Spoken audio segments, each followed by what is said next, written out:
Everyone, स्वागत है आपका ग्रो विद स्किल्स में। आज हम एक्सेल में दो और फंक्शंस को एक्सप्लोर करने वाले हैं जो डेट ऑन टाइम फंक्शंस के अंडर आते हैं, जिनका नाम है नेटवर्क डेज और network days dot INTL। Video start करने से पहले जो भी चैनल पर नया है प्लीज़ चैनल को सब्सक्राइब कर दीजिए और अगर वीडियो पसंद आती है तो लाइक शेयर कमेंट ज़रूर कीजिएगा। तो चलिए स्टार्ट करते हैं। लास्ट वीडियो में मैंने वर्क डेज और वर्क डे डॉट INTL को समझाया था। जिसने भी वो वीडियो नहीं देखी है प्लीज़ जाके देख लीजिए और उसके बाद इसको देख लीजिएगा, क्योंकि ये वीडियो उससे रिलेटेड है। ठीक है, वर्क डे फंक्शन अगर आप थोड़ा सा रिवाइंड करेंगे, याद करने की कोशिश करेंगे, तो आपको पता चलेगा कि उसमें सेम आर्ग्यूमेंट हमारे पास होते थे।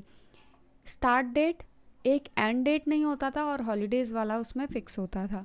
वर्क डे फंक्शन क्या काम करता था, मैं थोड़ा सा आपको ओवरव्यू दे रही हूँ। उसमें हमें स्टार्ट डेट देनी होती थी और नंबर ऑफ़ डेज़ देने होते थे, मतलब हमारा टारगेट कि कितने दिन में हम कोई भी प्रोजेक्ट को ख़त्म करने वाले हैं, और वो उस बेसिस पर हमें एंडिंग डेट प्रोवाइड करता था। ठीक है, यहाँ पर उसका अपोजिट हो रहा है। नेटवर्क डेज़ क्या कर रहा है, नेटवर्क डेज़ हमें स्टार्ट डेट एंड डेट दोनों डेट हमें देनी होती है। उसके बेसिस पर यह हमें नंबर ऑफ डेज़ बताता है कि कितने दिन में आपका ये प्रोजेक्ट कंप्लीट हो जाएगा। ठीक है, वर्क डे में क्या होता था, वो एंडिंग डेट बताता था depending on our target number of days. But इसमें दो डेटों के बीच हम स्टार्टिंग डेट एंड डेट दोनों खुद से डिसाइड करते हैं। देन उसके बेसिस पर ये नंबर ऑफ़ डेज़ हमें बताता है कि कितने डेज़ में हमारा प्रोजेक्ट कंप्लीट हो जाएगा। ठीक है, और वर्क डे फंक्शन क्या था, हमारा वीकेंड को एक्सक्लूड करता था। नेटवर्क डेज़ भी वीकेंड्स को एक्सक्लूड करेगा। ठीक है, तो सबसे पहले मैं आपको फार्मूला पुट करके बताती हूँ। नेटवर्क डेज़, ठीक है, कामा एंड डेट और ब्रैकेट क्लोज, एंटर करेंगे तो ये 8 यहाँ पर डिस्प्ले हो रहा है। एक और बात जो वर्क डे और नेटवर्क डेज़ में है वो क्या है, वर्क डे में स्टार्टिंग डेट कभी भी इंक्लूड नहीं होती है। सपोज़ आपने फर्स्ट से स्टार्ट किया है तो वो फर्स्ट को एक्सक्लूड करेगा, सेकंड से काउंटिंग स्टार्ट करेगा। बट नेटवर्क डेज़ में स्टार्टिंग डेट भी इंक्लूड होती है, सिर्फ वीकेंड्स एक्सक्लूड होते हैं, दैट इज़ सैटरडे संडे। ठीक है, आई होप आपको डिफरेंस समझ में आ रहा होगा। अब ये इसने 8 हमें कैलकुलेट करके दे दिया। अब दूसरे में हमारे पास कुछ हॉलीडेज़ भी हैं, जैसा कि आपको यहाँ पर डिस्प्ले हो रहा होगा। हॉलीडेज़ वाला पैरामीटर ऑप्शनल है।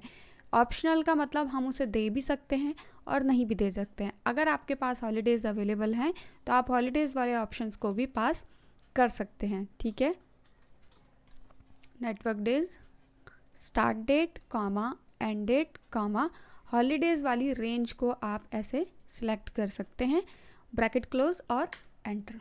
तो 19 इसने यहाँ पर हमें डिस्प्ले कर दिया है। ठीक है, वर्क डे और नेटवर्क डेज दोनों ही सिमिलर हैं, थोड़ा थोड़ा डिफरेंस है जो मैं आपको बता चुकी हूँ। ओके, अब बात करते हैं नेटवर्क डेज डॉट INTL की।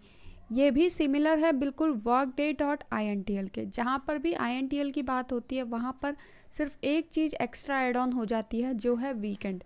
मतलब हम कस्टमाइज वीकेंड दे सकते हैं। नेटवर्क डेज़ या वर्क डे के केस में यही होता है कि जो वीकेंड होते हैं वो फिक्स्ड होते हैं, that is Saturday Sunday. But अगर आपको सैटरडे संडे को वीकेंड कंसिडर नहीं करना है और आप कोई कस्टमाइजेशन वीकेंड देना चाहते हैं तो आप वर्क डे INTL या फिर network days dot INTL use कर सकते हैं अकॉर्डिंग टू योर रिक्वायरमेंट। ठीक है, ये वाला फंक्शन भी आपको क्या करेगा, फर्स्ट डे काउंट करके देगा, मतलब इस स्टार्टिंग डेट को काउंट करेगा, इंक्लूड करेगा। बट अगर आप वर्क डे यूज़ करते हैं तो उसमें इंक्लूड नहीं करेगा। तो जैसी आपकी रिक्वायरमेंट है आप उसके अकॉर्डिंग काउंट कर सकते हैं। ठीक है, नेटवर्क डेज डॉट INTL वाला यूज़ करते हैं, स्टार्ट डेट देते हैं कॉमा एंड डेट देते हैं कॉमा। अब ये आपसे पूछेगा यहाँ पर कि आपको कैसे रिक्वायरमेंट है, मतलब कौन सी आपको छुट्टी लेनी है। तो अगर आपका सिर्फ संडे ऑफ होता है तो आप संडे ओनली वाला ले सकते हैं, उसके लिए आप 11 पास करेंगे। मंडे ओनली होता है तो मंडे ओनली के लिए आप 12 पास करेंगे। जैसी आपकी रिक्वायरमेंट है आप उसके अकॉर्डिंग पास कर लेते हैं। मैं अभी यहाँ पे संडे ओनली वाला पास कर रही हूँ। ठीक है, ब्रैकेट क्लोज और एंटर। अब इस केस में आपको डिफरेंस डिस्प्ले हो रहा होगा। ठीक है। तो इसमें इसने सिर्फ संडे ओनली को काउंट किया है, सैटरडे को मतलब इसमें सैटरडे संडे दोनों काउंट हुए हैं, इसमें सिर्फ संडे काउंट हुआ है। अब हॉलीडेज़ के साथ भी इसको लेके देख लेते हैं।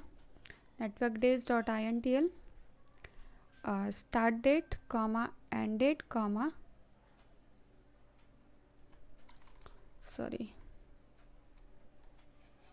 Start date comma end date comma, यहाँ से मुझे लेना संडे ओनली वाला यानी कि 11, फिर कॉमा और यहाँ से मुझे डेट हॉलीडेज सेलेक्ट करने हैं, ब्रैकेट क्लोज और एंटर 24।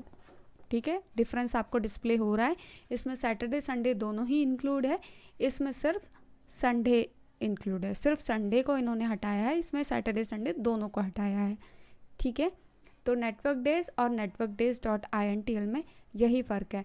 जैसा मैंने वर्क डे डॉट INTL में एक और कस्टमाइजेशन बताई थी कि अगर आपको ना संडे ना मंडे किसी भी दिन हॉलीडे नहीं चाहिए तो आप क्या कर सकते हैं, as a text 7 times 0 pass कर सकते हैं।